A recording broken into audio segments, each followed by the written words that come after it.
ಕೊಡಗು ಮತ್ತು ದಕ್ಷಿಣ ಕನ್ನಡ ಜಿಲ್ಲೆಯಲ್ಲಿ ನಕ್ಸಲ್ ಚಟುವಟಿಕೆಗಳು ಗರಿಗೆದಿರುವಂಥದ್ದು ಅತ್ಯಂತ ಆತಂಕದ ಸಂಗತಿ.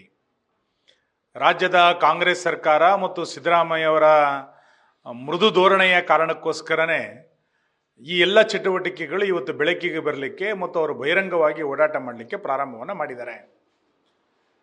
ಕಳೆದ ಕೆಲವು ವರ್ಷಗಳ ಹಿಂದೆ ಬಿಜೆಪಿ ಸರ್ಕಾರ ಇದ್ದಾಗ ಆ ಎಲ್ಲ ನಕ್ಸಲ್ ಚಟುವಟಿಕೆಯನ್ನು ಹತ್ತಿಕ್ಕುವಂಥ ದೊಡ್ಡ ಪ್ರಯತ್ನವನ್ನು ನಮ್ಮ ಸರ್ಕಾರ ಮಾಡಿತ್ತು. ಉಡುಪಿ, ಚಿಕ್ಕಮಗಳೂರು, ಶಿವಮೊಗ್ಗ ಭಾಗದಲ್ಲಿದ್ದಂಥ ನಕ್ಸಲ್ ಚಟುವಟಿಕೆಗಳು ಸಂಪೂರ್ಣವಾಗಿ ಮಾಯ ಆಗಿತ್ತು. ಆದರೆ ಇವತ್ತಿನ ಸರ್ಕಾರದ ಧೋರಣೆಯ ಕಾರಣಕ್ಕೆ ಇವತ್ತು ಮಂಗಳೂರಿನಲ್ಲಿ ಬೇರೆ ಬೇರೆ ಕಡೆಗಳಲ್ಲಿ ನಕ್ಸಲರು ಬಂದಿದ್ದಾರೆ ಎನ್ನುವಂಥ ವರದಿಗಳನ್ನು ನಾವು ನೋಡ್ತಾ ಇದ್ದೀವಿ. ಇದು ಸಮಾಜಕ್ಕೆ ಭಾಳ ದೊಡ್ಡ ಪ್ರಮಾಣದ ಅಪಾಯ. ಸರ್ಕಾರ ತಕ್ಷಣ ಇದನ್ನು ಗಮನ ಹರಿಸಿ ಗೃಹ ಇಲಾಖೆ ಭಾಳ ದೊಡ್ಡ ಪ್ರಮಾಣದಲ್ಲಿ ಉನ್ನತ ಮಟ್ಟದ ಸಭೆಯನ್ನು ತಕ್ಷಣ ಆಯೋಜನೆ ಮಾಡಬೇಕು. ಇಡೀ ನಕ್ಸಲ್ ಚಟುವಟಿಕೆಯನ್ನು ಹತ್ತಿಕ್ಕಲಿಕ್ಕೆ ಬೇಕಾದಂಥ ಎಲ್ಲ ಸರ್ವ ಪ್ರಯತ್ನವನ್ನು ಸರ್ಕಾರ ಮಾಡಬೇಕು ಅಂತೇಳಿ ನಾನು ಆಗ್ರಹಿಸ್ತೇನೆ.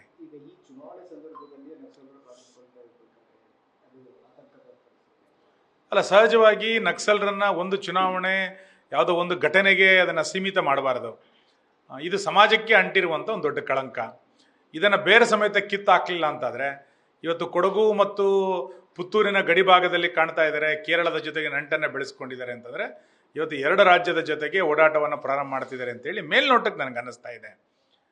ಇದನ್ನು ಸರ್ಕಾರ ಗಂಭೀರವಾಗಿ ತೆಗೆದುಕೊಳ್ಳದಲೆ ನಕ್ಸಲರ ವಿಚಾರದ ರೂಪದಲ್ಲಿ ಅದನ್ನು ಬೆಂಬಲಿಸುವಂಥದ್ದು, ನಕ್ಸಲರ ವಿಚಾರಗಳಿಗೆ ಮೃದು ಧೋರಣೆಯನ್ನು ತಳೆಯುವಂಥದ್ದು, ಇದು ಸರ್ಕಾರಕ್ಕೆ ಶೋಭೆ ತರುವಂಥದ್ದಲ್ಲ ಮತ್ತು ಸಮಾಜಕ್ಕೊಂದು ದೊಡ್ಡ ಅಪಾಯದ ಸ್ಥಿತಿ ಇದು.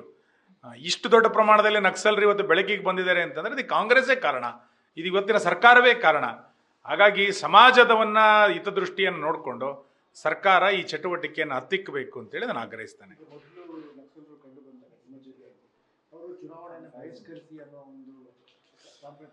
ಈ ನಕ್ಸಲರ ಚಟುವಟಿಕೆ ಬೇರೆ ಬೇರೆ ರೂಪದಲ್ಲಿ ನಡೆಯುತ್ತೆ. ಆರಂಭದಲ್ಲಿ ಮೃದು ಧೋರಣೆಯಿಂದ ಇರುವಂಥ ನಕ್ಸಲರು ನಂತರ ನಿಧಾನವಾಗಿ ಹಣ ವಸೂಲಿಗೆ ಇಳಿತಾರೆ, ಹಫ್ತಾ ವಸೂಲಿಗೆ ಇಳಿತಾರೆ, ದಾಳಿಗಳನ್ನು ಮಾಡ್ತಾರೆ. ಯಾರು ಅವರ ವಿಚಾರವನ್ನು ಒಪ್ಪೋದಿಲ್ಲ ಅಂಥವ್ರನ್ನ ಹಲ್ಲೆ ಮಾಡುವಂಥದ್ದು, ಹತ್ಯೆ ಮಾಡುವಂಥ ಪ್ರವೃತ್ತಿ ಬರ್ತಾರೆ. ಚುನಾವಣೆಯನ್ನೇ ಬಹಿಷ್ಕಾರ ಮಾಡಿ ಅಂತ ಹೇಳ್ತಾರೆ. ನಕ್ಸಲರ ಮೂಲ ವಿಚಾರ ಇರುವಂಥದ್ದೇ ಪ್ರಜಾಪ್ರಭುತ್ವದ ಮೇಲೆ ನಂಬಿಕೆ ಇಲ್ಲದೆ ಬಂದೂಕಿನ ಮೇಲೆ ನಂಬಿಕೆಯನ್ನು ಇಟ್ಕೊಂಡಂಥವ್ರು. ಪ್ರಜಾಪ್ರಭುತ್ವದ ಮೇಲೆ ನಂಬಿಕೆ ಇಲ್ಲ ಅಂತಂದಾಗ ಸಹಜವಾಗಿ ಚುನಾವಣೆಯನ್ನು ಬಹಿಷ್ಕಾರ ಮಾಡ್ಲಿಕ್ಕೆ ಅವ್ರ ಕರೆ ಕೊಡ್ತಾರೆ. ಹಾಗಾಗಿ ಇಂಥ ಚಟುವಟಿಕೆಯನ್ನು ಸರ್ಕಾರ ಹತ್ತಿಕ್ಕಲಿಲ್ಲ ಅಂತಾದರೆ ಮುಂದೆ ಇದು ಕೇವಲ ಯಾವುದೋ ದಕ್ಷಿಣ ಕನ್ನಡ, ಕೊಡಗು ಜಿಲ್ಲೆಗಳಿಗೆ ಮಾತ್ರ ಅಲ್ಲ, ಇದು ಇಡೀ ರಾಜ್ಯಕ್ಕೆ ದೊಡ್ಡ ಪ್ರಮಾಣದ ಅಪಾಯ, ದೇಶಕ್ಕೆ ದೊಡ್ಡ ಅಪಾಯ ಅಂತ ನಾನು ಅನ್ಕೊಳ್ತೇನೆ. ನ್ಯೂಸ್ ಫಸ್ಟ್, ನಿರ್ಭೀತಿಯಿಂದ ನಿಮ್ಮ ಪರವಾಗಿ.